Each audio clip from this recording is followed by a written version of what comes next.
देखिए क्वेश्चन क्या कहता है, स्वामित्व के आधार पर संसाधनों के स्वरूपों का वर्णन करें। अब देखिए उस दिन आपको लिखा है ना, स्वामित्व के आधार पर संसाधन कितने प्रकार के होते हैं? 4 प्रकार के। कितने प्रकार के? 4 प्रकार के। बोलिए पहला क्या नाम था? व्यक्तिगत। दूसरा क्या था? सामुदायिक। तीसरा क्या बोलिए? राष्ट्रीय। और चौथा क्या नाम था? बोलिए अंतर्राष्ट्रीय, है ना। तो आप यहाँ पे अगर सीरियल वाइज भी लिख लेंगे, एक चारों का नाम तो कोई दिक्कत नहीं, चारों का नाम लिखिए, उसके बाद आप ये डिस्क्राइब कीजिएगा।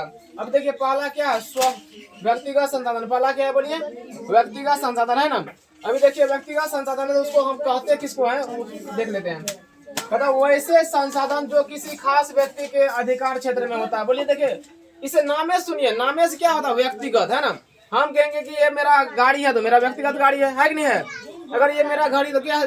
बोलिए मेरा पर्सनल घड़ी है ना। कहेंगे मेरा मोबाइल है तो क्या है? मेरा पर्सनल मोबाइल है। यही हो गया आपका व्यक्तिगत। यही क्या हो गया बोलिए? आपका व्यक्तिगत होता है।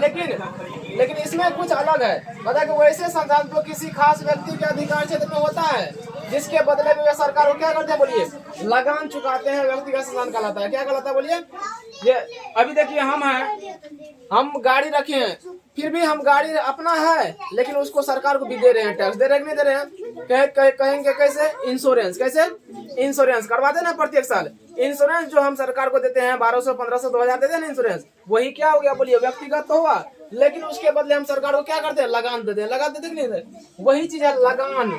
लगान का मतलब सीधा सोचिए, हम लोग अगर मान लीजिए अपना जमीन तो है, अपना रसीद कटवाते हैं ना प्रत्येक साल, रसीद जो कटवाते हैं वो क्या दे रहे हैं? सरकार को टैक्स दे रहे हैं नहीं दे रहे हैं? वही हो गया। अभी जैसे यह भूखंड है, अभी देखिए भूखंड भी अभी जितना भी अपना क्षेत्र है, खेत है में जितना भी है सब, उसका क्या करते हैं हम लोग?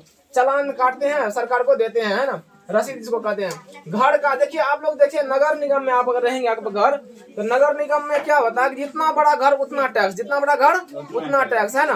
तो यही होता है घर वो अन्न जायदाद, और जितना भी जायदाद है ना, अन्न का मतलब वही हो गया गाड़ी घोड़ा बंगला ये सब, है ना। ये सभी आ गया उसमें। अब देखिए सामुदायिक संसाधन। समुदाय का मतलब अभी देखिए समुदाय यानी किसके लिए? समाज के लिए, समाज के सभी वर्गों के लिए, है ना। वैसे संसाधन जो किसी खास समुदाय के आधिपत्य में होता है, जिसका उपयोग समूह के लिए सुलभ होता है। किसके लिए बोलिए? समूह के लिए। अगर मान लीजिए गांव में पंचायत भवन है, क्या पंचायत भवन पर सिर्फ किसी खास व्यक्ति का अधिकार होता है कि सबका? कहेंगे सबका। किसका होता है बोलिए? सबका अधिकार होता है ना।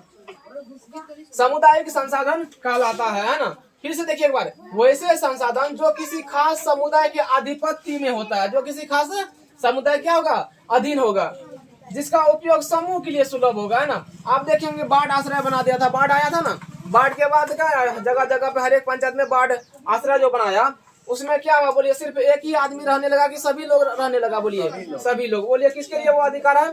समुदाय। उसी को हम कहेंगे सामुदायिक संसाधन, है ना। अब देखिए जैसे मैदान है, अगर हम मान लीजिए मेरे गांव में मैदान है, क्या सिर्फ उसमें हमारे गांव के लोग खेलते हैं? बाहर से भी आप खेल लेते हैं? बाहर से भी।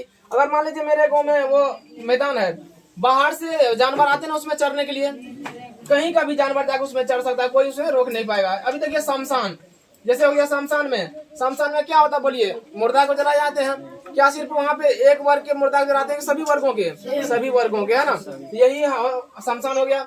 मंदिर, क्या बोलिए? मंदिर में सिर्फ जो मान लीजिए अभी कोई एक आदमी मंदिर बनवा दिया, क्या सिर्फ एक ही आदमी मंदिर का पूजा करते हैं? सभी जाके पूजा करते हैं? सभी जाके पूजा करते हैं। मस्जिद में वही हो गया, है ना। अभी मान लीजिए किसी एक आदमी ने मस्जिद बनवा दिया, क्या सिर्फ एक ही मुसलमान उसे पूजा करेंगे कि सभी आएंगे? बोलिए सभी। तो वो समुदाय के लिए है। अब वो सामुदायिक भवन, वही बोले ना अभी, तालाब है, बोलिए तालाब में सिर्फ एक ही आदमी पानी ले सकता है? सभी ले सकता है? बोलिए सभी ले सकता है। ये सब क्या हो गया बोलिए? ये सब अपना सामुदायिक संसाधन हो गया ना। अब है राष्ट्रीय संसाधन। क्या है? कहता देश के अंदर अवस्थित सभी संसाधन राष्ट्रीय संसाधन कहलाता है। कहता देश के अंदर जितना भी संसाधन है सब क्या है बोलिए? राष्ट्र का यानी सरकार का है वो। अभी मान लीजिए अभी किसी झारखंड में है कोयला है, तो बोलिए वो सरकार का दिन है कि नहीं है? वो राष्ट्रीय हो गया, किसी खास व्यक्ति का नहीं होता है। अभी कहेंगे यही कहता है कि देश के अंदर जितना भी संसाधन है ना, देश के अंदर जो भी कुछ मिला वो किसका है बोलिए? सरकार का। वो किसका है बोलिए? इन संसाधनों पर सरकार का अधिकार होता है। किसका अधिकार होगा बोलिए? सरकार का अधिकार होगा, है ना। यही हो गया आपका राष्ट्रीय संसाधन। अब अंतर्राष्ट्रीय संसाधन, है ना। कहते हैं कि ऐसे संसाधनों का नियंत्रण अंतर्राष्ट्रीय संस्था करती है। बोलिए नामे से देखिए, ये देखिए राष्ट्र का मतलब देश के लिए, राष्ट्र का मतलब क्या होता है? देखिए अंतर्राष्ट्रीय का मतलब क्या होता है बोलिए? पूरा विश्व के लिए। किसके लिए? पूरा विश्व के लिए, है ना। ऐसे संसाधनों का नियंत्रण अंतर्राष्ट्रीय संस्था करती है। अंतर्राष्ट्रीय संस्था होते हैं कौन कौन बोलिए? उसमें हम कहेंगे कि अंतर्राष्ट्रीय संस्था होती है अपना राष्ट्र संघ। क्या होते हैं? संयुक्त राष्ट्र संघ। क्या होते हैं? संयुक्त राष्ट्र संघ है ना, पूरा देश के नियम का लागू करके रखता है।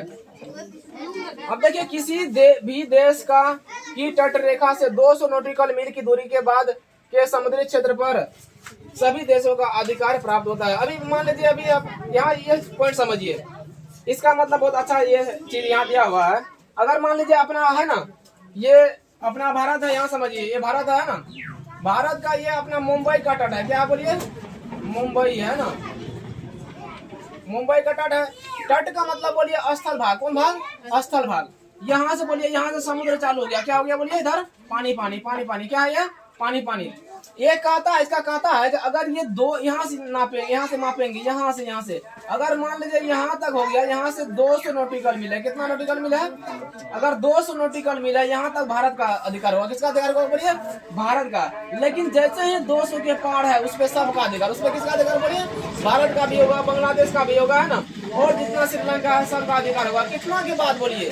200 नॉटिकल मील। क्या कहेंगे? 200 नॉटिकल मील के बाद है ना सभी देशों का अधिकार होता है।